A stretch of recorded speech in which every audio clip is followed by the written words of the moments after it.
Assalamu alaikum, everyone. We are going to continue on today with the 10th hope of the 26th flash, Treatise for the Elderly. The link has been posted by Hamim, and we will begin right now. أعوذ بالله من الشيطان الرجيم بسم الله الرحمن الرحيم ربي اشرح لي صدري ويسر لي أمري واحلل عقدة من لساني يفقهوا قولي اللهم افتح علينا حكمتك وانشر علينا رحمتك يا ذا الجلال والإكرام ولا حول ولا قوة إلا بالله العلي العظيم وصلى اللهم على محمد وعلى آله وصحبه أجمعين والحمد لله رب العالمين آمين. The 10th hope on page 301, the 26th flash. For a year or two in Istanbul, after returning from being held as a prisoner of war, I was overcome by heedlessness. The politics of the day directed my attention away from myself and scattered it on the outside world. Then one day I was sitting on a high spot overlooking the valley of the Ayyub Sultan graveyard in Istanbul, when I was overcome by a state of mind in which, while I was looking down on it, it seemed my private world was dying and my spirit was withdrawing. I said, I wonder if it's the inscriptions on the gravestones that are giving me such illusions. And I drew back my gaze. I looked not at the distance, but at the graveyard. Then the following was imparted to my heart. This graveyard around you holds Istanbul 100 times over, for Istanbul has been emptied here 100 times. You cannot escape from the command of the all-wise and powerful one, who has poured all the people of Istanbul into here. You are no exception. You too will depart.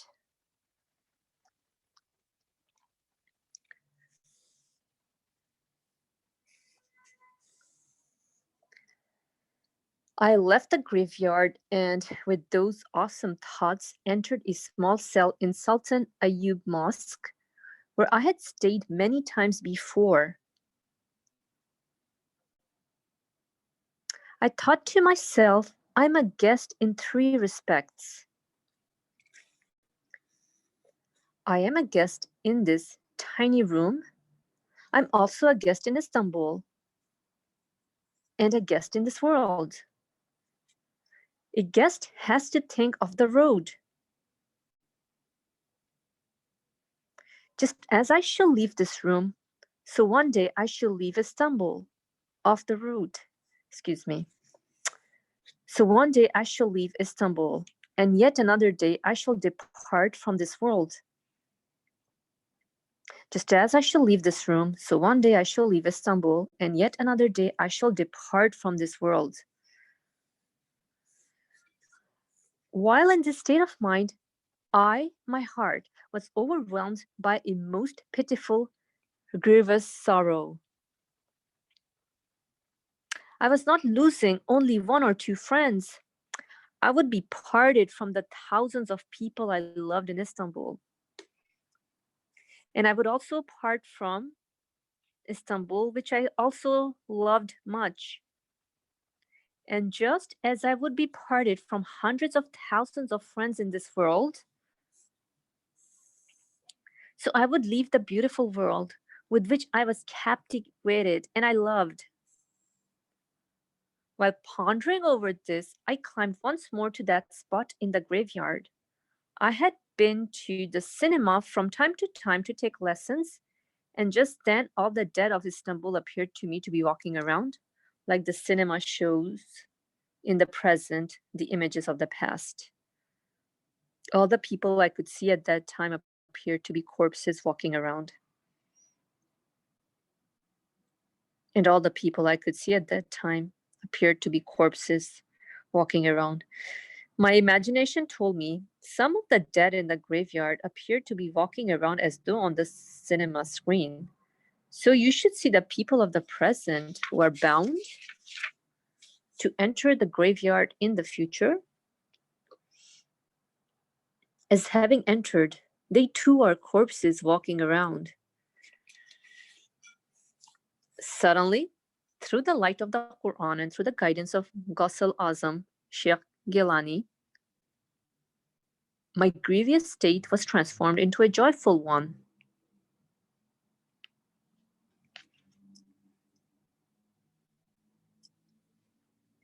It was like this.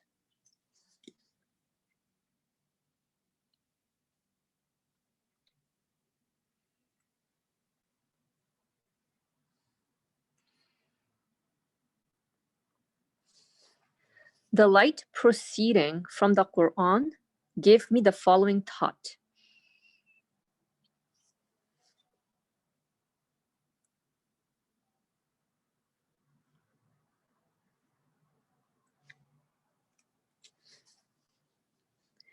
You had one or two officer friends while a prisoner of war in exile in Kostyurma in the northeast. You knew that they would, in any event, go to Istanbul. If one of them had asked you, do you want to go to Istanbul or to stay here? For sure, if you had had a jot of intelligence, you would joyfully have chosen to go to Istanbul.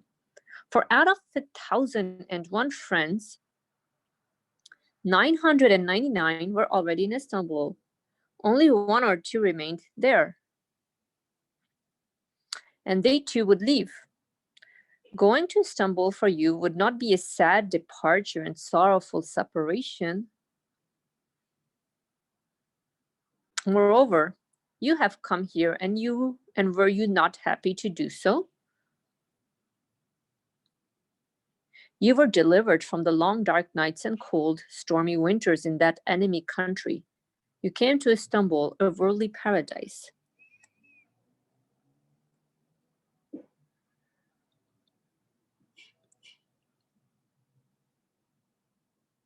In just the same way, from your childhood to your present age, 99 out of 100 of those you love have migrated to the graveyard, which terrifies you. You have one or two friends still in this world, and they too will depart.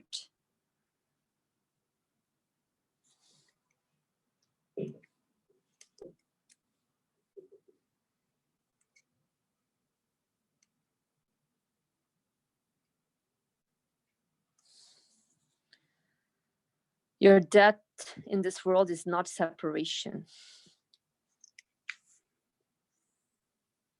It is union. It is to be reunited with all those friends. I was reminded that they, that is, those immortal spirits, have left behind under the earth their worn out dwellings. And some of them are traveling about the stars, and some in the levels of the intermediate realm.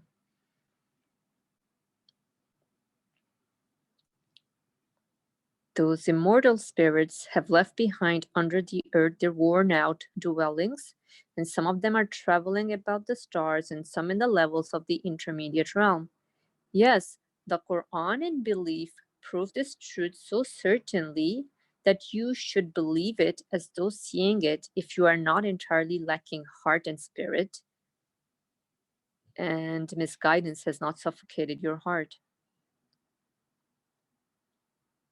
For most certainly and self-evidently, the all-generous Maker who adorns this world with innumerable sorts of gifts and bounties and demonstrates his dominicality munificently and compassionately, and preserves even the least significant things, like seeds, would not annihilate or send to nothingness or waste man as unkindly and purposelessly as it superficially appears.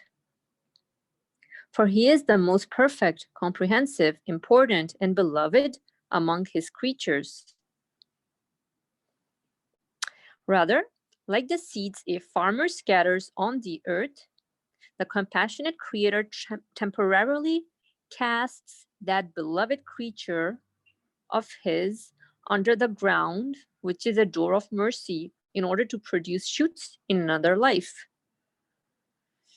Footnote, this truth has been proved as clearly as twice. 2 equals 4 in other parts of the risale-i, and especially in the 10th and 29th words. Yes, the Quran and belief prove this truth so certainly that you should believe it as though seeing it. If you are not entirely lacking heart and spirit, and misguidance has not suffocated your heart. For most certainly and self-evidently, the all-generous Maker who adorns this world with innumerable sorts of gifts and bounties, and demonstrates his dominicality munificently and compassionately, and preserves even the least significant things like seeds, would not annihilate or send to nothingness or waste man as unkindly and purposelessly as it superficially appears. For he is the most perfect, comprehensive, important, and beloved among his creatures.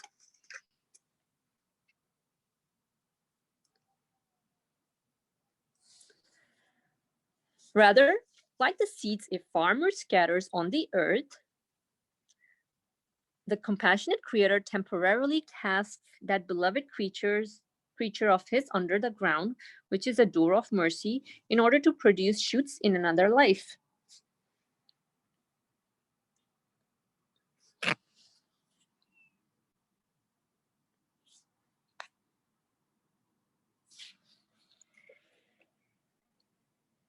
After receiving this reminder of the Quran, the graveyard became more familiar to me than Istanbul.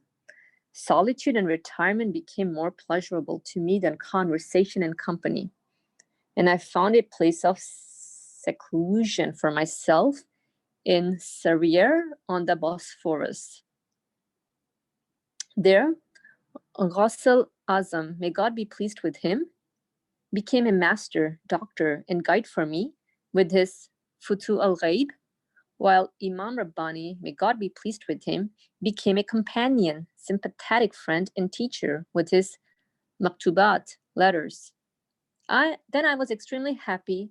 I had approached old age, withdrawn from civilization, and slipped free of social life. I thanked God.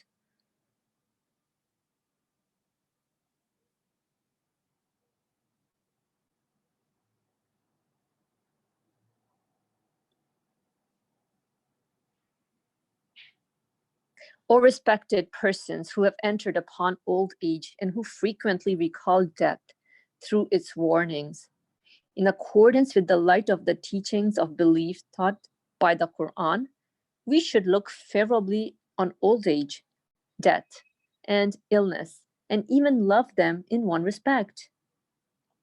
Since we have an infinitely precious bounty like belief, old age and illness and death are all agreeable. If there are things that are disagreeable, there are sin, vice, innovations, and misguidance. And this concludes the 10th hope.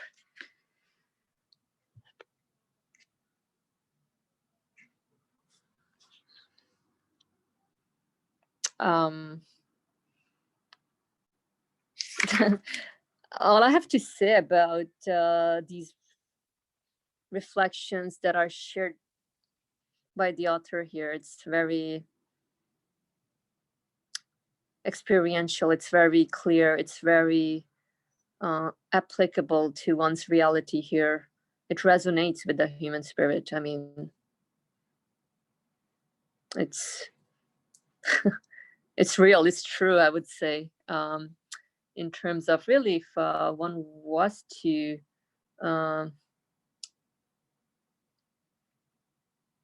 observe, notice what goes on around, what we see in the universe,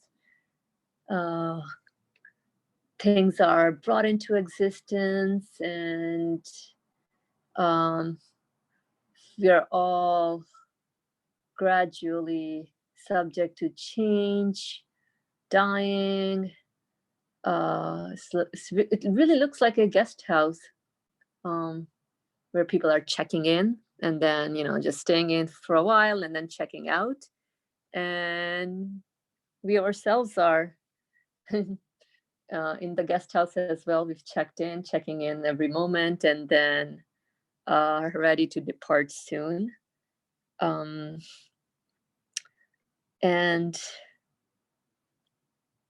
it's interesting how also the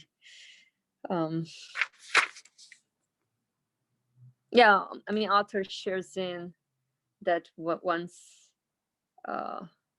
one's understanding of what this existence points to become more vivid and more apparent with the evidences that we experience, then it becomes good news for the spirit, where the spirit is in recognition of what its reality is in terms of its position within the sphere of this existence universe. And so these were just my immediate takeaway from this beautiful reflection. Before we go paragraph by paragraph and delve deeper into any topics or area of interest that any of you wanna get into, I'm just going to check in and see if there's anyone who wants to share out also their immediate impressions, excitement, takeaways, reflections. Feel free to do so. Raise your hand and we can start from there.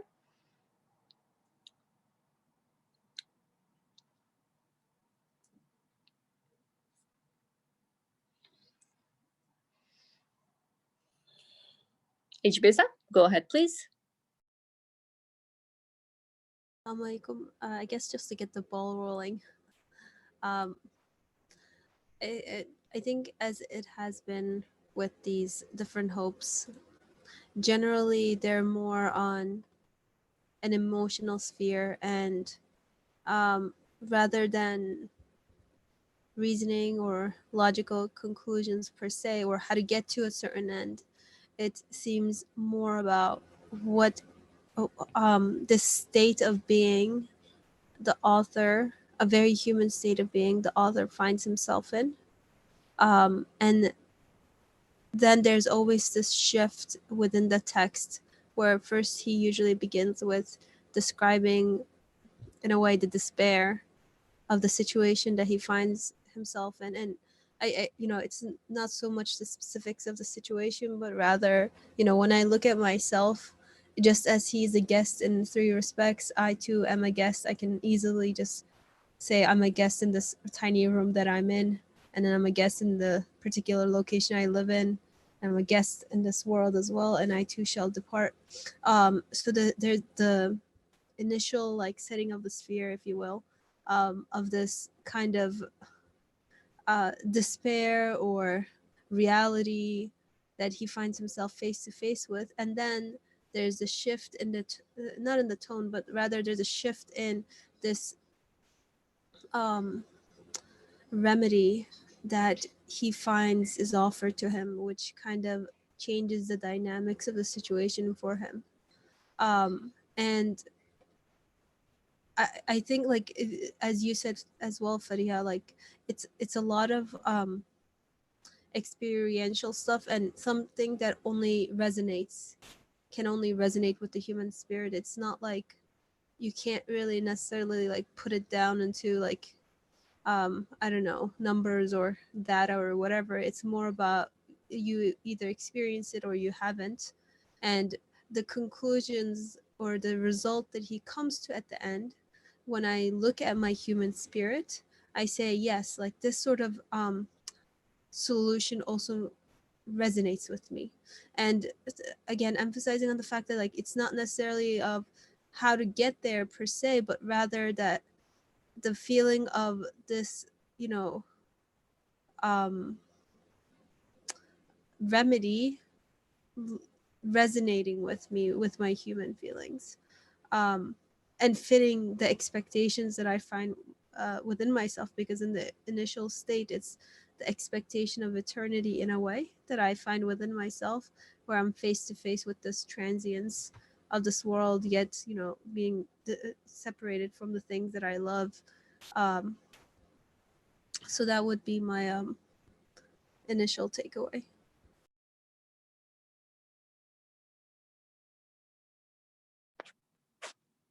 Thank you, HBSF, for sharing out your reflections as well. Is there anyone else who wants to make a comment?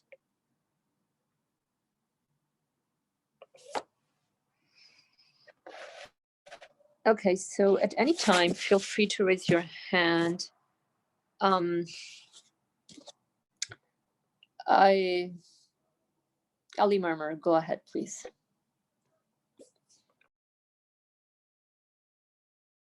Sorry, since no one is contributing to the discussion, I said, okay, what attracted my attention in the text was, of course, the example, give the example of the cinema or the movie. It was a very appropriate example. I found it appropriate. Yes, you can bring the past into future in front of you, what happened, and demonstrate it in the screen. So the author says you can make sure that by thinking, reflecting what happened in this place, as he was naming a city, thousands of, not hundreds of times, the people of that residence, this area, filled in and get into the grave and leave it there and get it into the grave. What does it mean? It's so realistic. As the text says, you can believe it as if you see it, that you are also going to go into the grave. So the conclusion was wonderful, as I understood. We are not a permanent residents in this world. Although if you are a foreigner, an immigrant, American authorities give you a permanent residence card, but it is not really permanent residence. We should understand this. So we are guests here. In the temporarily, we are being here. That's our reality. So the author says, it's a very wise sentence I found. Since we are guests in this world, a guest has to think of the road. It is on the second paragraph. In the second paragraph, a guest has to think of the road. I said, oh,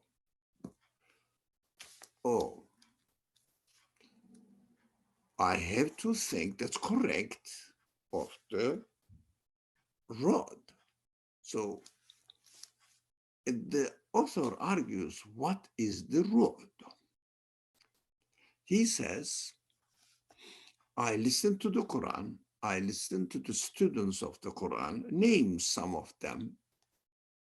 Names are written here, it is not our immediate concern. Now, we understand from their teachings and really comprehend it and find it useful for us that the sentence says here somewhere on page 302, somewhere in the middle, in just the same way, the paragraph which says, in just the same way, from your childhood to your present age, 99 of the hundreds of those you love have migrated to the graveyard. It means most of the people have left this state. And he says, your death in this world is not separation.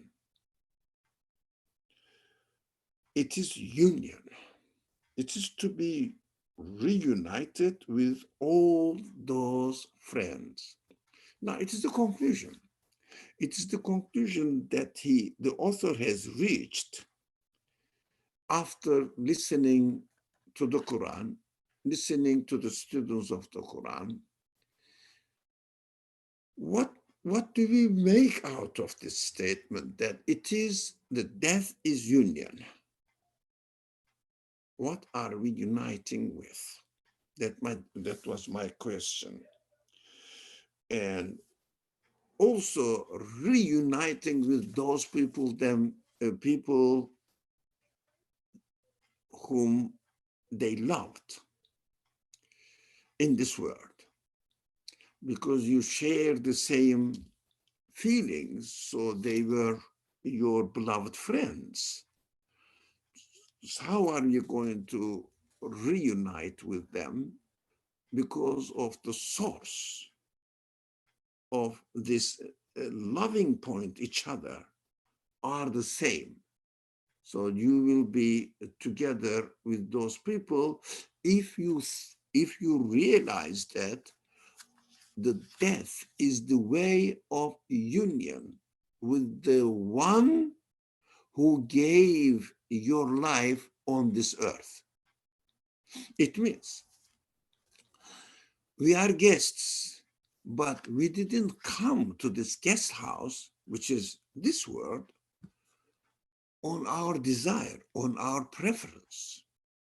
We didn't come to this world that we wanted to come. But it is for everybody to accept that we are brought into existence.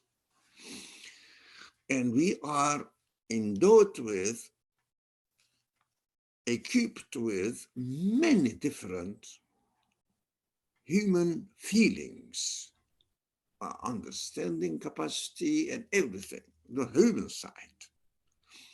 Memories as well, desires as well, fears as well, liking, disliking, or entertaining, not entertaining, being bored, being hopeful for the future. Lots of feelings are mixed up all together in human being. They are given to us. We have to think, why are they given to us? That should be our main concern. Why am I equipped all these feelings? Can I say that it happened accidentally to me? No, all human beings have the same feelings. I mean, the capacity may be different in practical life, but no one can say that I have no feeling of love. I have no feeling of fear. No one can say that. I have no feeling of memory. If, of course, the biological diseases are exempted, everybody has these feelings. We have a common ground. So if we realize that the source of these feelings is the same. Same means my feeling and your feeling or your friend's feeling are the same. If we reunite with this source of feelings, we will be together in the realm of the source. So the road, when I am a guest in this world, I have to think of the road. It means I have to prepare myself for my journey. Journey where? Back to my source. To reunite it, because I am given life and I am giving death. It means a circle is continuing. Circle means coming back to the same point that I came from. So I will go back to the point that I came from. So this is the union, not separation, going back to the source. Because if I was my existence, my life, was the result of accident, yeah, accident doesn't complete the circle. Yeah, I understand that. But I cannot attribute my feelings, my life, my being to accident, because whole human beings have the same feelings. They cannot be an accidental thing that 100% compatible with each other, billions of peoples. And as human beings, their feelings, billions of them. So it is a well-arranged, well-ordered, consciously designed, purposefully created life in this world. So the source must be preparing us in this world, so that if we can get the same source for my feelings with my friend, it means we will be meeting in the same place together, where the source of my life, whoever gave me the life, must be my destination, going back to it. But here in this world, I am being educated, trained to become aware of my source. Because if I don't use my feelings, ignore them, I don't realize where can they can come, or where maybe it is source. When I look at it, I am created in complete adjustment to the conditions of the universe. So it is so easy to understand that whoever created the universe adapted me into its conditions, although I didn't know what was going on in my existence. Neither can my particles know the universe and the conditions and prepare themselves to fit to the order, the conditions of this life. We found, all of us, found ourselves put within the universe incompatible with the compatible conditions with the universe. So I would say whoever created the universe is my source, must be my source. So after I am using in this world, I am using my feelings and training them, educating them, making them get acquainted with their source, recognize the source, accept the source, try to understand which kind of source it can be. Then after the training, because I became more and more acquainted with the source, so certain time period, I am taken away again from my life. It means I am brought into life, and I am absolutely sure will be brought back to its source, where it came from. As much as I am acquainted with this source, acknowledge, understand, and get closer to him in understanding closer to him. And in my relationship, because I have consciousness, this consciousness requires or urges me to get to know the source. Then have an emotional interaction, conversation, or introducing myself and getting to know by acknowledgement, getting to know him. There is a dialogue between me and my source of life. So during this dialogue, I am conscious of the reality of this dialogue. I am experiencing it. I am free to ignore it, but I am free not to ignore it either. So I may not ignore it, which I prefer not to, because I have to get to know in my consciousness urges me to get to know my source of life. So I get to, as much as I get to know him, I became more and more familiar with him. So what am I doing here? I am preparing myself for this unification, uniting with my source. The more I am concentrating on this reality, the more I become aware of my source. So when I am taken away by my source of life, where am I going to go back?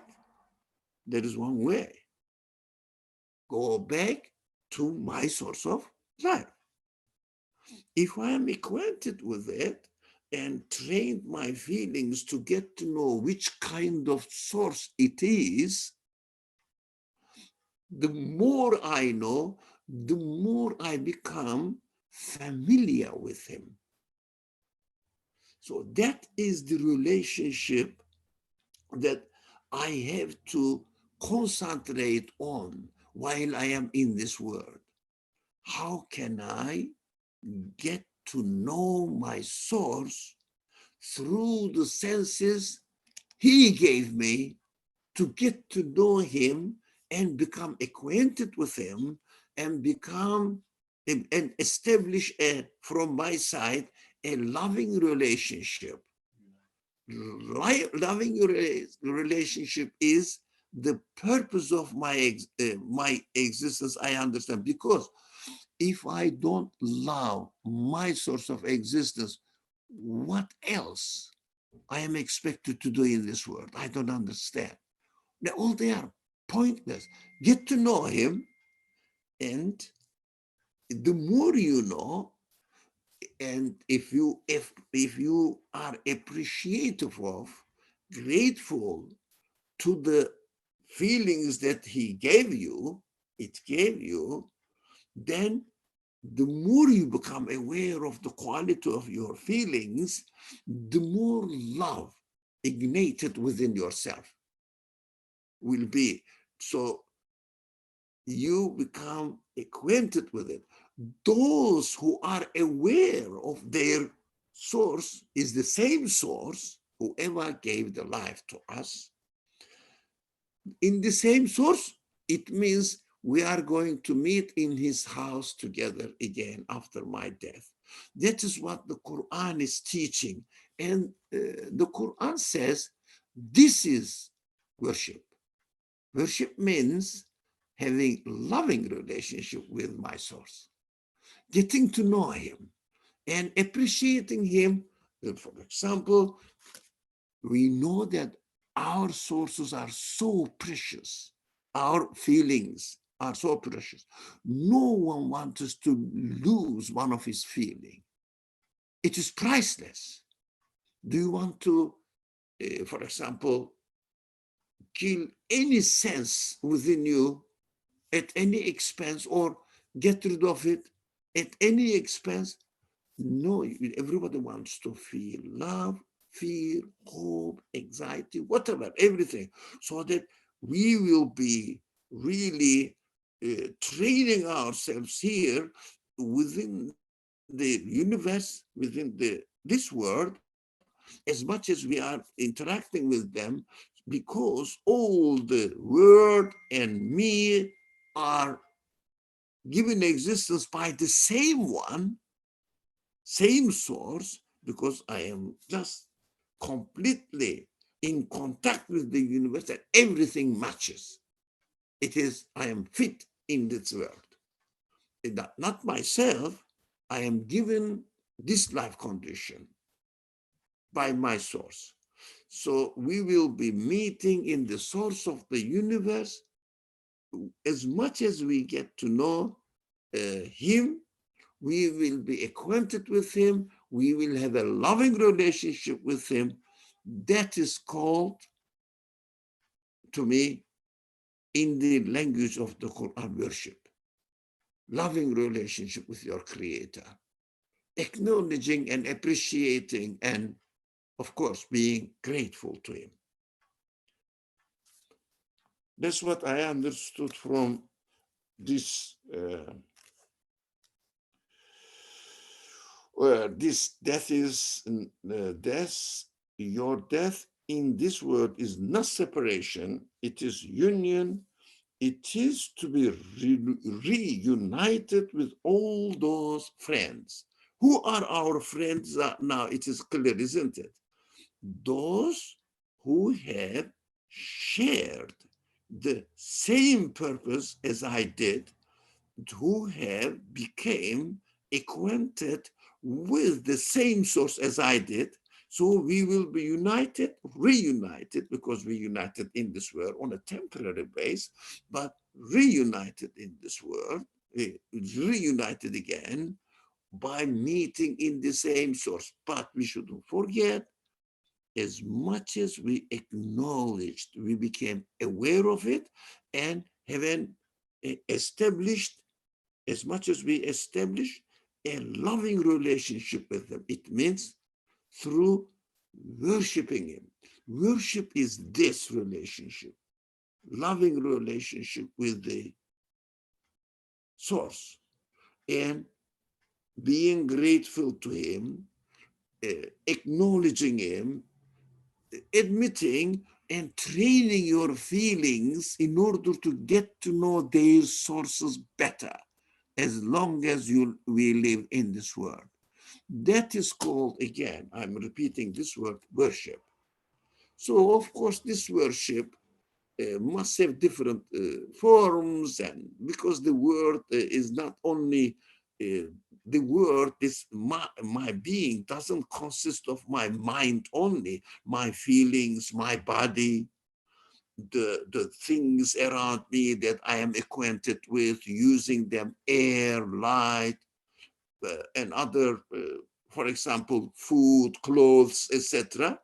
They are all given to us in order to be utilized, so that we will get used to their, we will get to know their source of existence, so that I will attribute my feelings, I will extend my feelings to this source of existence, saying that this is given to me by you to get to know you. That relationship is worship, fundamentally.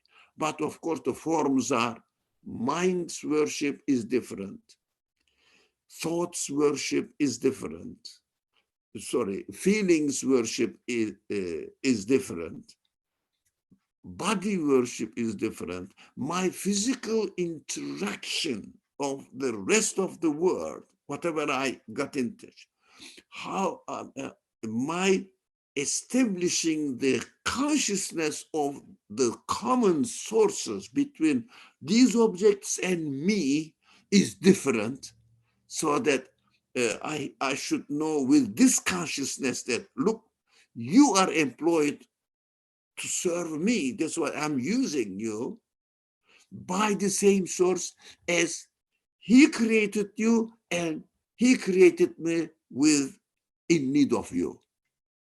So in this relationship, it means relationship with the objects, the things around me, must be a means of worship as well. It means acknowledging the source of existence of both of us, whatever it is I am interacting with. Acknowledging the source together, because I am a conscious being, I need to be aware of it, conscious of it. Otherwise, I cannot get rid of my consciousness. If I don't have the consciousness, I will have nothing. It means I'm not a human being anymore. So I'm not responsible for anything. But as long as I have my consciousness, I have to train it. I have to use it in the proper sense. Thank you very much. I know I spoke a lot. I am sorry. Thank you. Don't be sorry. Thank you very much for sharing out your reflections. Yeah, I mean, this is a powerful use of wordings by the author here when he mentions your death in this world is not separation, it is union, it is to be reunited with all those friends. So with the right state of mind, or with the correct understanding of the reality that this universe points to, or and with the worldview that uh, fits the need of the human spirit, one is able to interpret and perceive everything that they experience here or encounter here, anything that's given to us, our feelings, emotions, anything. I mean, we cannot even name it, but whatever state of being we find ourselves in, then we can be assured that it's a means. Everything, this universe itself is a means for me to get acquainted and get to know, get to befriend, and get to love the source of my existence. And I was also thinking that everything revolves around really this feeling of love, because in the human spirit yearns for eternal happiness, um, and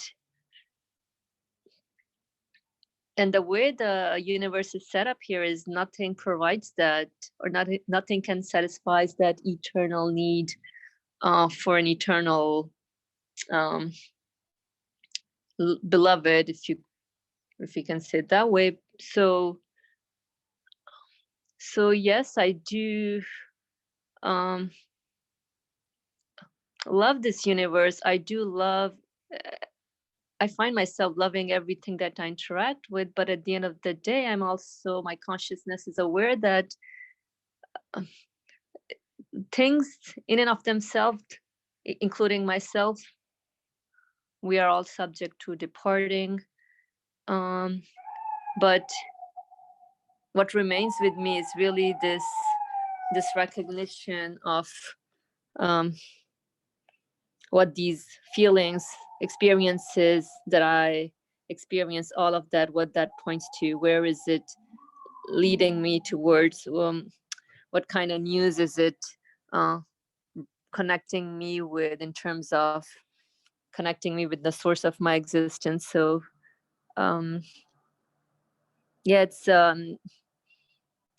then separation really becomes with being reunited with everything that I interact with here, everything that is pleasing to me here, because otherwise this existence would just become meaningless um, if it's left just um, at face value of things. And yeah, so that's what I took away from what you were saying. mm, I don't know if anyone wants to make any comments on this one as well. Feel free to raise your hand.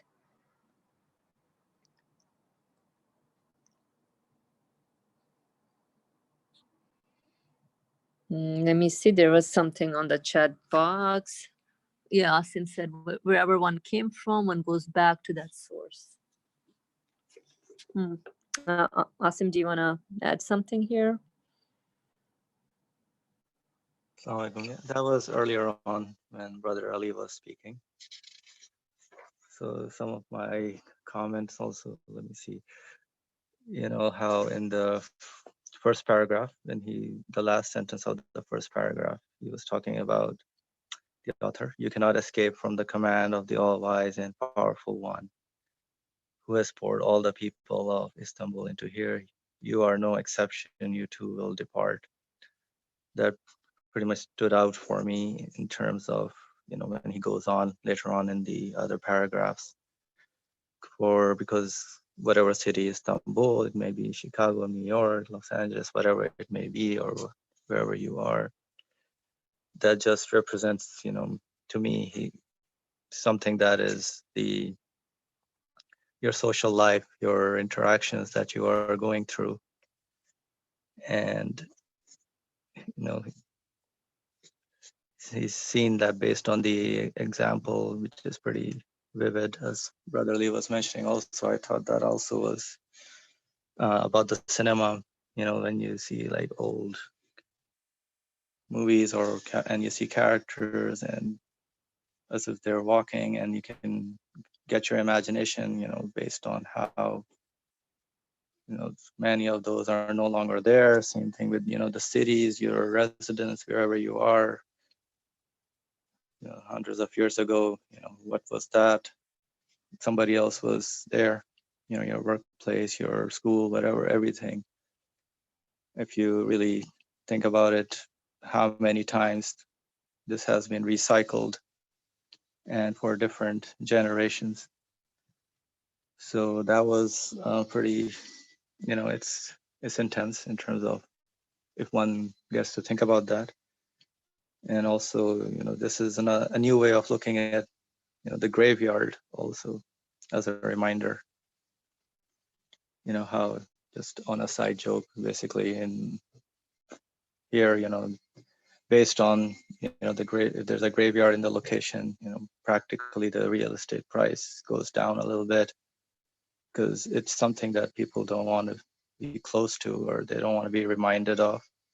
It takes away from the, their, it seems it brings a lot of, reminding and sorrowfulness into, so which is why actually the practically in worldly life kind of the values go down. But that was just a side note on the joke. But it's an interesting aspect of how, this the whole passage, the way he's describing, including the way the cities being, being renewed and emptied out with new people, and the human desire and the feelings is always, to be content, looking for happiness, no worries. And when the passage was talking about the, when he was a prisoner and then he wants to go to his friends over at the city of Istanbul, where he had many more. That's one human desire. That's one thing that every human being is looking for. This, this joy, this feeling good, and not really worrying about things. But then as Brother Ali put it very nicely in Alhamdulillah, about, where are you getting all these feelings from? Where is that coming from? And how your existence, where is that coming from? How, one has to see that they don't just exist here just by themselves, or they're not just here randomly or accidentally, but there has been a purposeful act that is, going on in the universe that one has to understand. And no matter where you try to engage yourself in, that sentence, you cannot escape from the command of the source of existence, the one who has established this universe. Exactly, that is where all your, whatever your hopes, desires, everything goes back to, can only go back to, must go back to that source.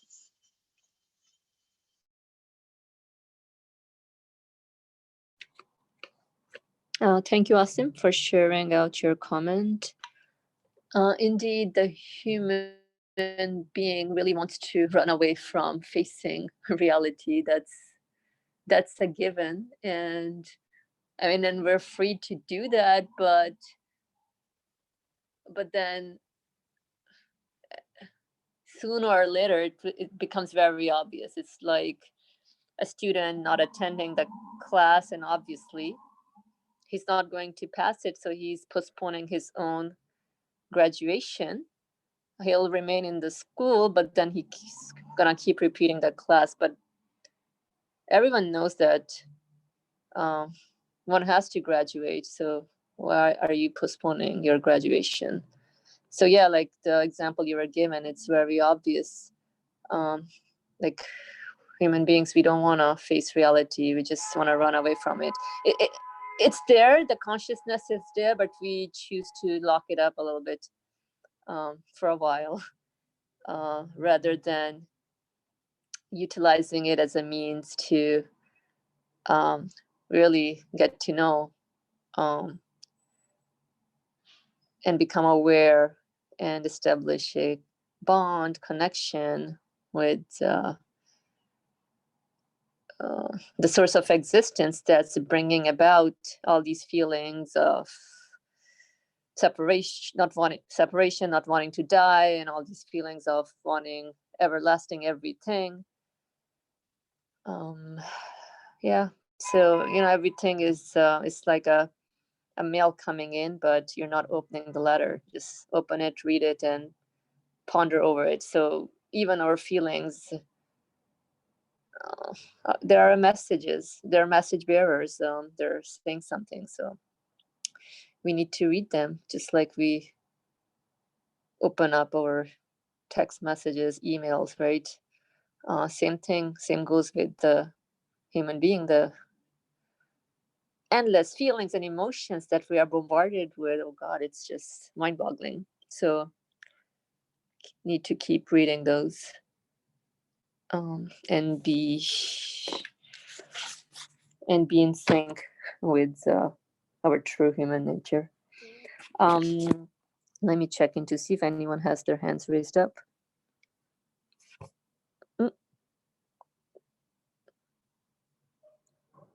Any comments or questions or something from anyone?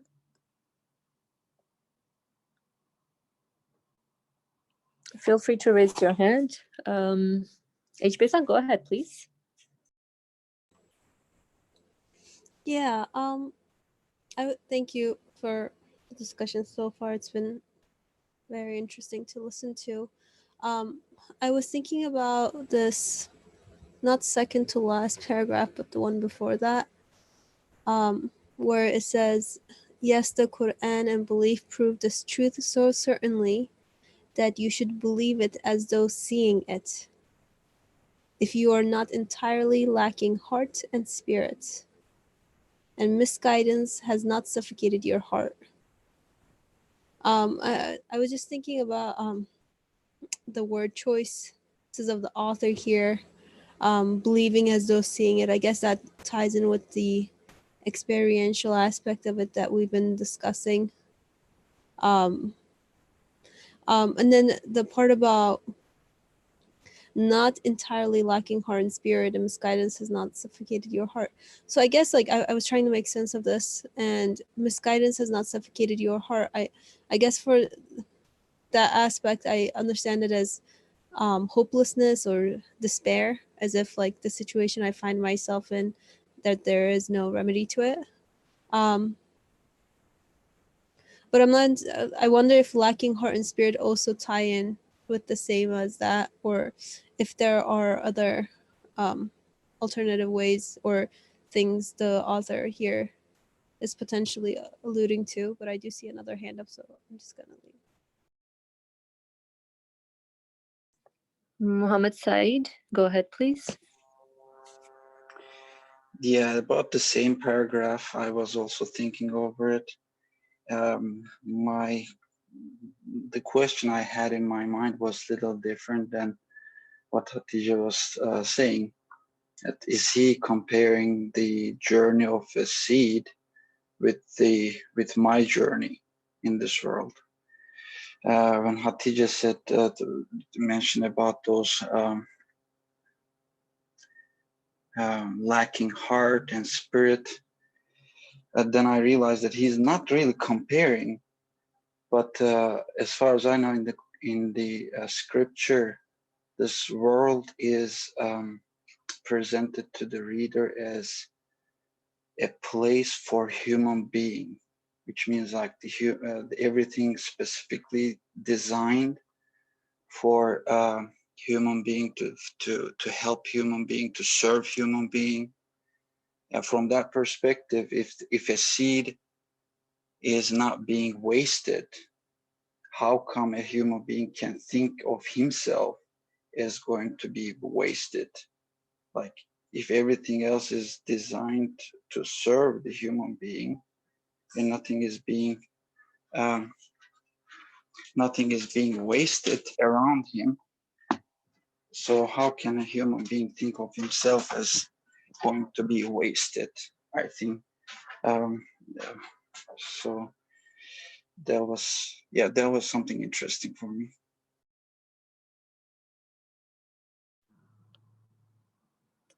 Okay. Thank you for bringing our attention to this paragraph. So I'll just share out what I briefly took away from this piece is that I guess if one is really being true to themselves, as in not contradicting their human reality, and human reality really means that I'm in the know of what my human expectations are. So, and if we all, I mean, we all know, if we listen to it carefully, we yearn, the human spirit yearns for eternal happiness, eternal satisfaction in their existence. So if you're not entirely lacking heart and spirit, as in, yeah, if I'm in tune, or if I'm true to my human nature, and misguidance has not suffocated your heart. So what I understood from that was, if I have not if I'm not as in, how can I phrase this, like just like temporarily shunning myself away from my reality, if because if I do that, then I'm suffocating myself if I'm just like indulge like okay, I'll just give an analogy. I cannot express it out. So like, all smokers know that smoking is bad, and yet we still smoke, right?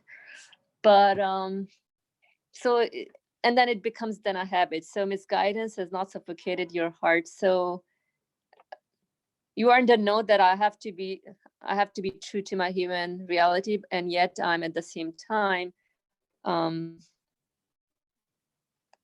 indulged in the delusion of what this universe offers.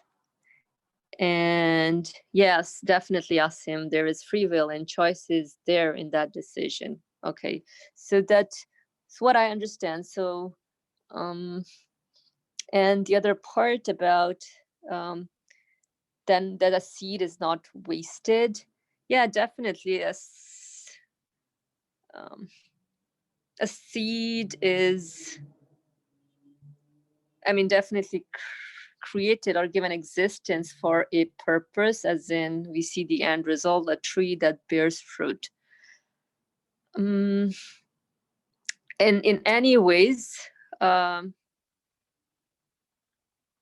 one follows the order, right? You can, I mean, the seed is there, so I'm utilizing my free will in which way I can either grow it into a tree that bears fruit, or I can grow it into a tree that bears fruit. To me, it means like the understanding of what this universe points to, or I can just use that seed to grow into a tree that's just confined to the understanding, or just like it's just confined to the understanding of the realm of this existence. I don't know if I was able to express myself out, but that's just what I took away from when both of you shared out that paragraph. So anyone else, if you want to chime in, say something, please raise your hand.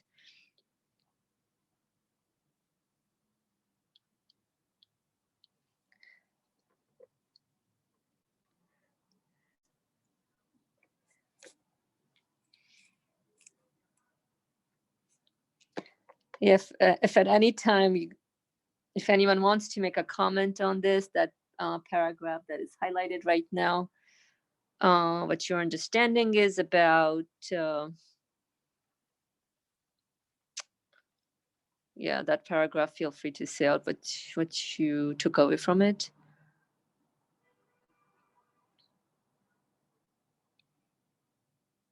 Okay. Well, so that's, I'm still looking around in terms of if there's something that we need to go over, but at any time, if anyone wants to address something, go for it. If not, then, well, I would propose, go ahead, Asim. Yeah, just to what you were saying, that paragraph, basically above that, he was talking about the separation, and it's not separation, but a union. Basically, your existence is not separation. So there is a purpose in every existence. So that's the concept. So like, for example, I was thinking waste is the opposite of purpose of existence, I would say. And so there is no such thing as, I would say, waste, but everything that is there is purposefully being made. It cannot just happen to be by itself. So, and this particular paragraph states the Quran and belief prove this truth so certainly that you should believe it as though seeing it, if you are not entirely lacking heart and spirit, and misguidance has not suffocated your heart. So as the whatever the comments that were mentioned in terms of the looking at the universe, looking at your existence, wondering about your feelings and your desires, and going through the experience in everyone's life, then you can understand what the Quran is reminding you of, or and what the certainly all genders adorns. Yeah. So basically the experiential side and how that is in line with what the scripture is also saying, because your heart and your feelings also are looking for that purpose in existence. You are not expecting that why being given such existence and just it goes to nothingness or to waste. It doesn't make sense at all. It's like it feels extremely false that such a thing would happen.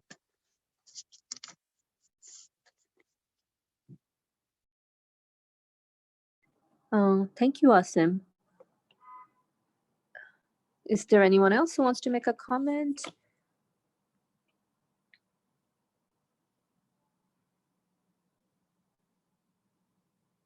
HPSN, go ahead, please.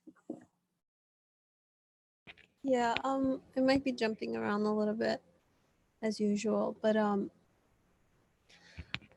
just wanted to backtrack a little bit to what we had discussed before about the circle, like making my way back to the circle, realizing that, for example, my feelings are being brought into existence, that they're being given to me, that I'm being equipped with them.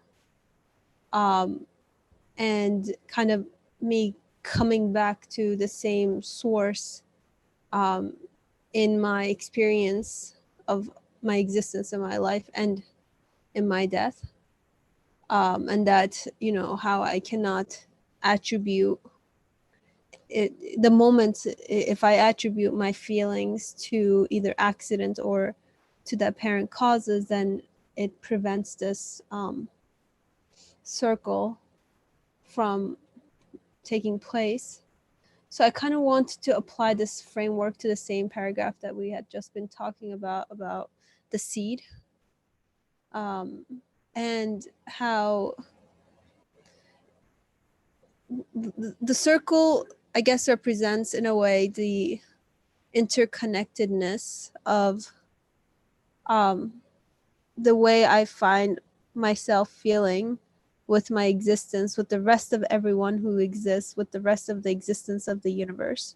So it's something that I initially observe within myself, but then I can kind of generalize and expand it to the rest of humanity. And then kind of this, like a similar approach being applied to how the, at least as far as I understand it, how the author is applying this framework to the seed when, you know, he says, for most certainly and self-evidently the all generous maker who adorns this world with innumerable sorts of gifts and bounties and demonstrates his dominicality munificently and compassionately and preserves even the least significant thing like seeds, would not annihilate or send to nothingness or waste man as unkindly and purposelessly as it superficially appears, for he is the most perfect, comprehensive, important, and beloved among his creatures.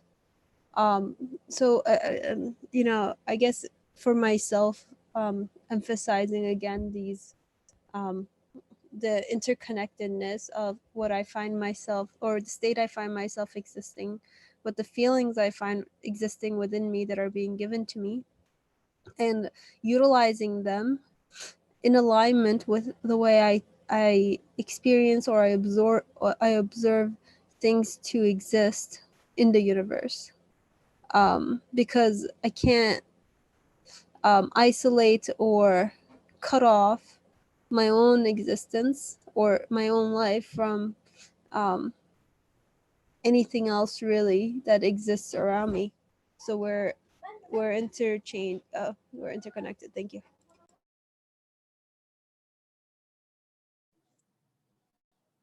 Oh, thank you, HBSA, for sharing your comment.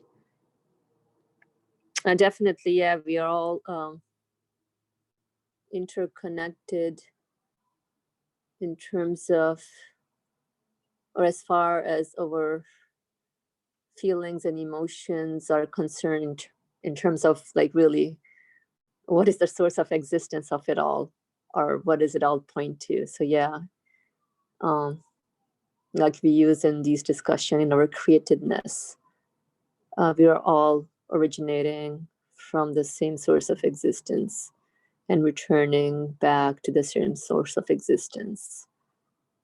And all these feelings and emotions, these are human emotions. That's the human journey in this universe.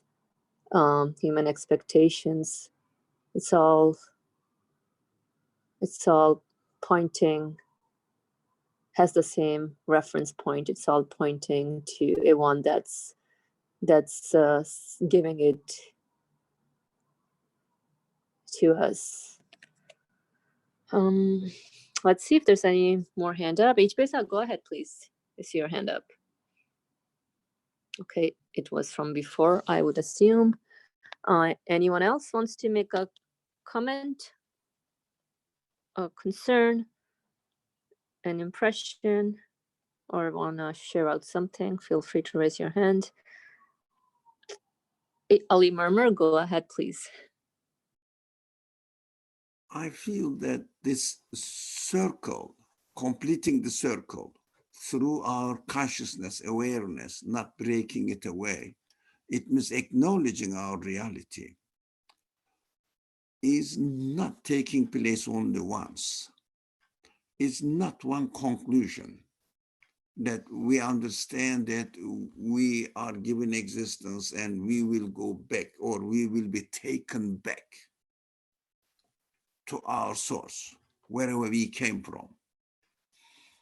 But we can use this circle in any ways that I am interacting with the universe. In any way, I am practicing my feelings, I am practicing my thoughts, I am practicing my consciousness. Of course, through using the free will, I can interact with anything in this universe and immediately establish a circle there. That circle is, of course, that circle starts with acknowledgement, and then appreciation, and then being thankful, grateful, and establishing or developing the love between me and my source. Love means really becoming aware that it is a favor for me. The one who is favoring this opportunity, whatever it is, I may be breathing, I may be using the light, which are always the same. I may be drinking a glass of water, whatever it may be, I can always establish the circle consciously, choose, become aware of it. I am in need of water. Water is there. I am in need of friendship. Friend is there. I am in need of to express myself. The ability to speak is there. I am in need of remember something. It is there. Learn something. It is there. And improve my knowledge. It is there. It is improvable, always like a seed growing, the example is giving, like a seed growing in this world. So at the end, this seed, when becomes mature, will be put into the soil again and give in this world. This is, of course, a metaphoric understanding of turning the seed into a plant. Now, it is a metaphoric understanding. I can become a plant, or let's make it a bigger example and more clearer example, a tree. And this tree must give fruit. What is the fruit? Really, the juicy side of the existence of the tree is laid, prepared, or reserved in its fruit. And in the fruit, you find the seed again.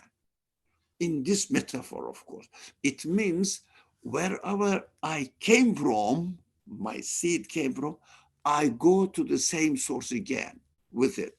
In every interaction, for example, we said, I'm thirsty and I want to drink water, and I have to remember, use my free will to recall this event. I am in need of water. Water is prepared by the same source. So the need is given existence, and the food to satisfy the need is given existence by the same source. It means I am required to combine it through the same source.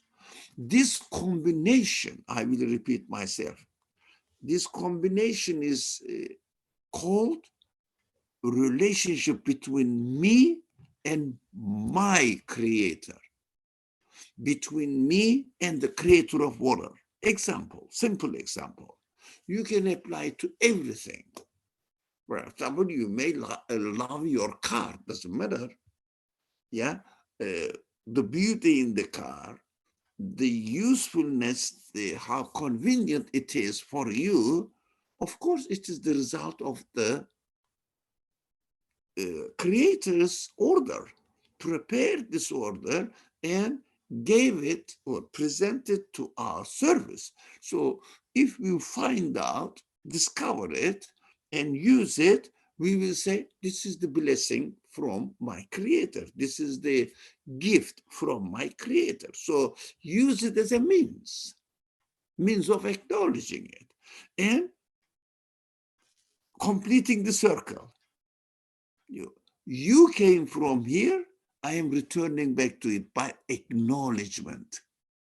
And entertaining my relationship with the car or water, whatever it is, we are entertaining or benefiting from utilizing them, benefiting from it and utilizing it. My consciousness will be always in remembrance, in recognition, therefore, in love relationship with my creator. So this loving relationship with the creator is the gist, the main crux of worship relationship as we learn it from the scripture. That is why, for example, scripture says, I created you to worship me. What does it mean? Now, in your relationship, in your life with anything, you are expected to find me there, present there, and my favor, my gift to you there, and you will love me more. Acknowledge it and use it as a means, as a vehicle to reach me, to get to know me better. So this action, the relationship between me and my creator can be realized in everything at every moment that I'm interacting with. It is impossible not to interact with anything in this world. At every moment we are interacting with. As long as my consciousness is awake, it means when I am not sleeping, I am aware of my existence and what's going on in my existence. I can establish and reestablish this circle again and again to confirm the relationship, loving relationship with me. For example, if you receive a gift from a person who loves you, this gift demonstrates that or represents the love of that person. So his interest in you, that is the sign. What do you want to do? If you keep receiving this sender of this, whoever sends this gift, you wonder, I want to see you. I want to get to know you. I want to have a relationship with you. And in this world, it is the, of course, analogy. I want to see you. I want to see you. Or get to know you, maybe hug you, etc., or respond back to you. That is what we are expected to do with the Creator. We have to be thirsty to see him, to come closer to him, to be in his vicinity. But how can we do it while we are alive in this world? By realization, by remembering, by yearning to be together with him, by yearning to go back to him. So I will understand that death is the only way to go back to him. Otherwise, we will remain in this world and we wouldn't be able to go back to him. We are separated from him, from the Creator, as we are given life on earth, but we have to look for going back to him. But if I don't acknowledge him, if I am not aware of it, how can I look forward to it, to our meeting. I can't. So as long as I am given the opportunity in this world, in any way, for example, this class, this conversation, this mutual help to each other understand better the reality of life is an opportunity. So I have to utilize it. This is the blessing from my Creator. This is a gift from my Creator, an opportunity. I have to say thank you for this in acknowledgement, and also present this in my physical form that demonstrates, shows how to acknowledge it. That is only possible by following the exemplary demonstration of the messengers appointed by him. So we have to combine all of them. Of course, this is not our subject, but I felt that I have to mention this. How am I going to practice it? I must be instructed by my Creator, because worshipful relationship with my Creator is the ultimate aim of my existence in this world. I can not think of anything else, because anything else ends with my death. Only one thing remains, that my acknowledgement, my relationship with my Creator. And how can I do that? I acknowledge that I don't know how to have the relationship with Him. So I say, look, I don't know how to really have a relationship with you. For example, am I supposed to do this and that in my mind, in my heart, in my feelings, in my body? How can I do that? So I have to look at example from my Creator, because in a human form, that will be an example for me, because a tree cannot be an example for me. Tree can only be a means of transferring the message, not an example. So I need an example in my form, that I can see, I can get the exemplary behavior, so perform my personal worship relationship, loving relationship with my Creator, according to the instructor's demonstration of it.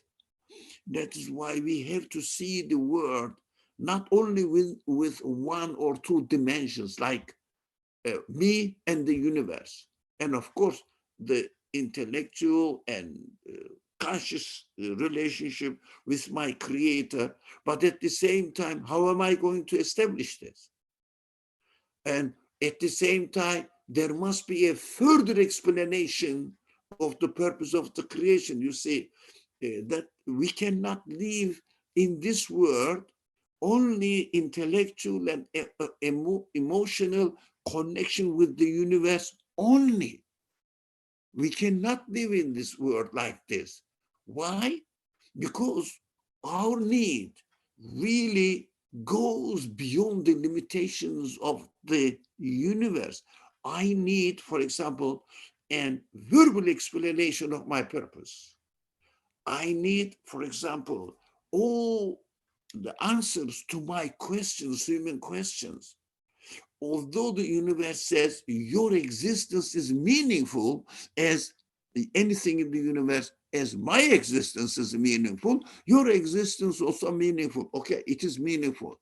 For what purpose? Yeah, that is why I understand that the most crucial subject that we have to concentrate on, end result, the fruit of my life. What is that? Fruit of my life.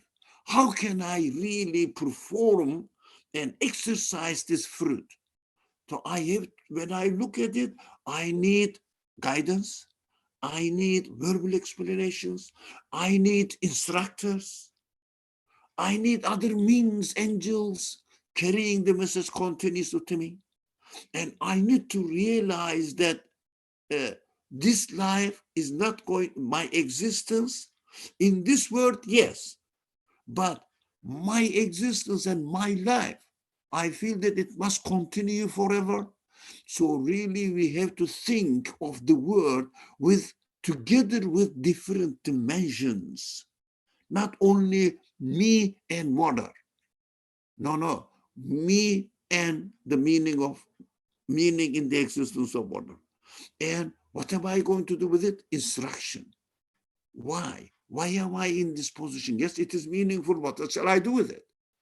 So instruction requires instructors, the prophets, messengers, employed people, exemplary, educated, prepared, and appointed people.